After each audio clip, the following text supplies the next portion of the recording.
Olá, meu nome é Daiana Amaral Medeiros da Silva, sou mestre em Ciências do Movimento Humano e hoje eu vou apresentar a minha defesa de dissertação intitulada Aspectos comportamentais e neurobiológicos relacionados a simetrias manuais em sobreviventes crônicos após acidente vascular cerebral.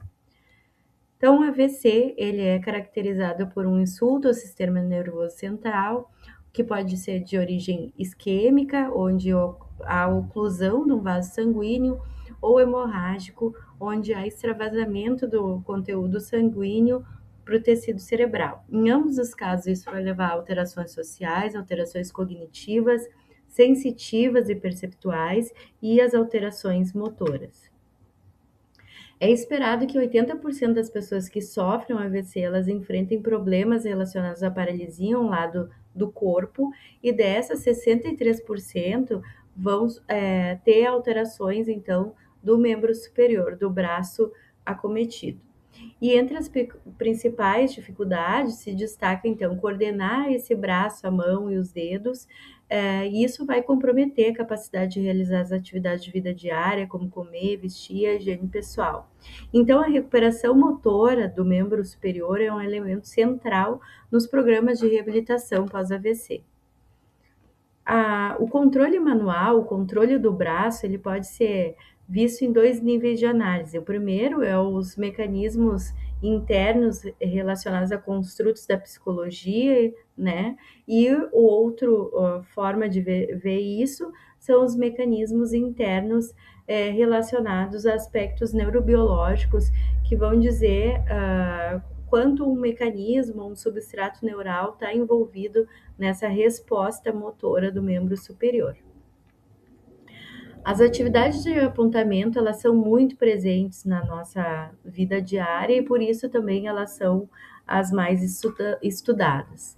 E para estudar as atividades de apontamento, se utiliza o modelo de Woodworth, que basicamente vai dividir o movimento em duas fases. Uma fase de pré-programação, que diz respeito a aspectos centrais, né, da programação motora, e uma fase de feedback online que vai dizer prioritariamente sobre os ajustes que ocorrem durante o movimento.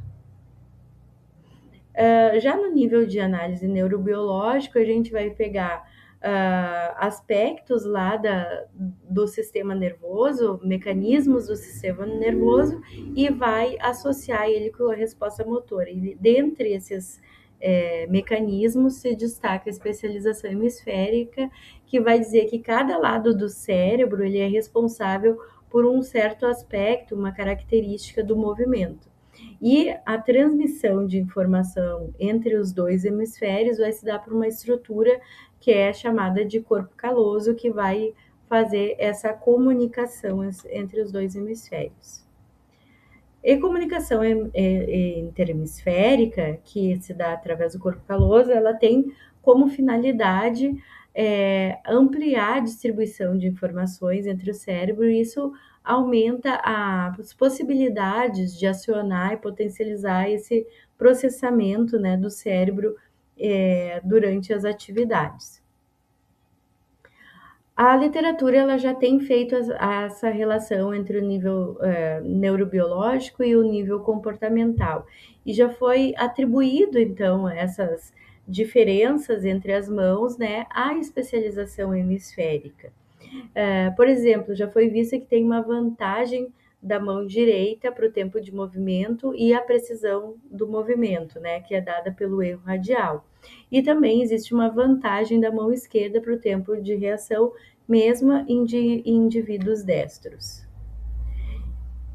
Uma medida muito importante para avaliar isso é o TRPV, que é o tempo relativo para o pico de velocidade. Essa medida vai inferir quanto tempo se utilizou na pré-programação e quanto tempo se utilizou em feedback. Já foi visto na literatura que a mão direita ela apresenta um TRPV maior, ela utiliza mais da pré-programação, enquanto a mão esquerda ela apresenta um TRPV menor, ela se utiliza mais do feedback. Então, também já foi feita essa relação entre os níveis de análise quando se trata de lesões. E foi visto que quando havia lesão no hemisfério esquerdo, os déficits aconteciam mais na pré-programação do movimento e principalmente na mão direita. E quando essa lesão ocorria no hemisfério direito, né, se observava uma dificuldade maior na fase de feedback e principalmente na mão esquerda. Então, surgiu esse trabalho se baseia numa lacuna, né, assim, na literatura, que normalmente os estudos com AVC eles vão avaliar a mão do mesmo lado afetado, ou seja, não é a mão que é impactada diretamente pela lesão, ou vão avaliar a outra mão, né, a mão contralateral, ou seja, impactada pela lesão, mas vão comparar os grupos, né? E isso não traduz exatamente o efeito da lesão. Então, esse estudo se baseou pensando na limitação que é esperado que pós uma lesão ambas as mãos estejam alteradas, baseado na literatura sobre especialização hemisférica. E a proposta do presente estudo foi fazer essa comparação intra-sujeito, ou seja, utilizar esse sujeito como base para ele mesmo, né? Como que está alterado as assimetrias individualmente. Os objetivos desse estudo foram investigar essas assimetrias manuais em pessoas com acidente vascular cerebral, quanto às variáveis de desempenho e de controle motor. Então, nós hipotetizamos que quando o tempo de movimento radial, quando a lesão ocorrer no lado esquerdo, haverá uma diminuição da simetria, isso porque essas medidas de tempo de movimento e erro radial, elas estão associadas ao hemisfério esquerdo. Já quando a lesão ocorrer no hemisfério direito, haverá um aumento dessa simetria, dado, né, que a mão direita não vai estar tão afetada para essa medida, né, e a mão esquerda ficará ainda mais prejudicada, visto que essa alteração de medida afeta ambas as mãos. Aqui nós temos uma ilustração que demonstra que essas simetrias elas existem naturalmente, da mesma forma que a anterior. Então, quando é o tempo de reação, é esperado que quando haja uma lesão à direita, isso vai apresentar uma menor assimetria, enquanto quando houver uma lesão à esquerda, apresentará uma maior assimetria.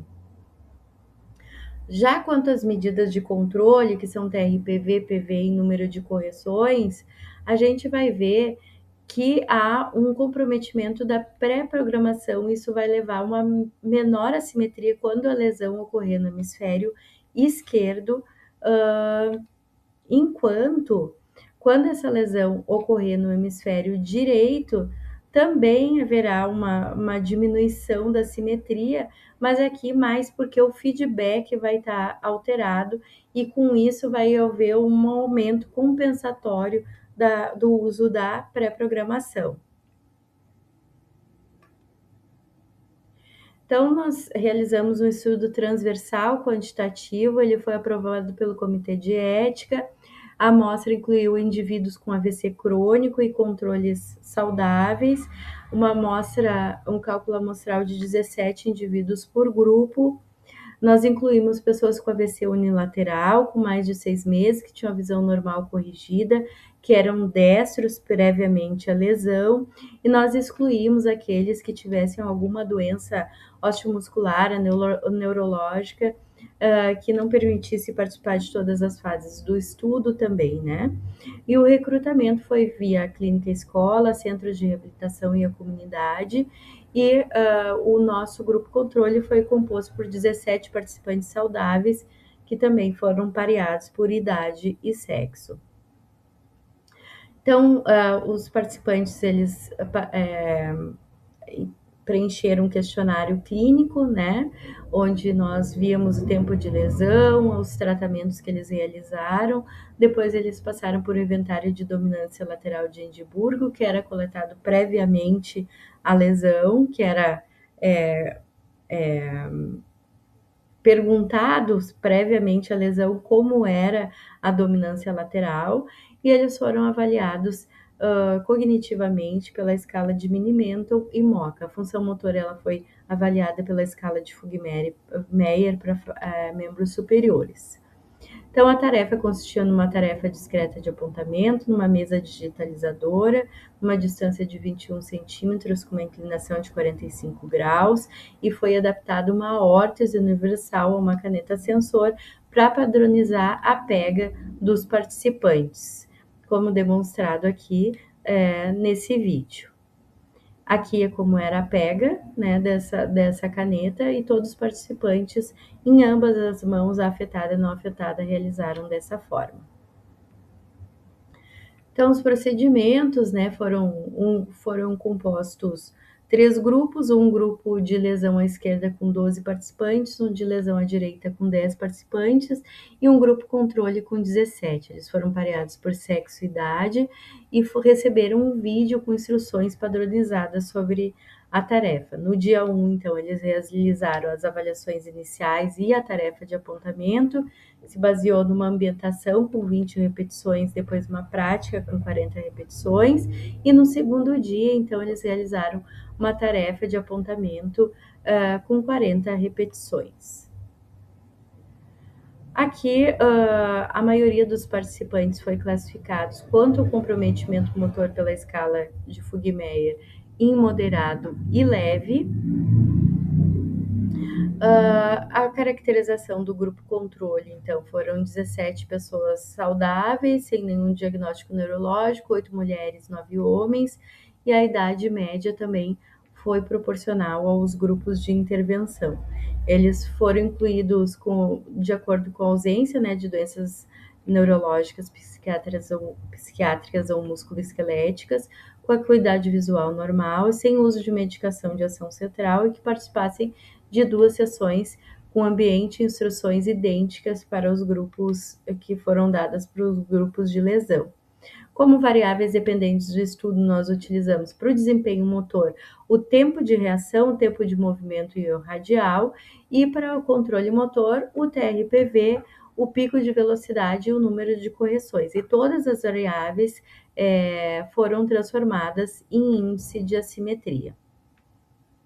Então, para análise dos dados, né, pela estatística inferencial, nós vimos a normalidade dos dados pelo teste Shapiro-Wilk, que foi utilizado uma nova one-way para assimetria e a nova two-way para a interação entre os grupos e mãos e de cada variável dependente.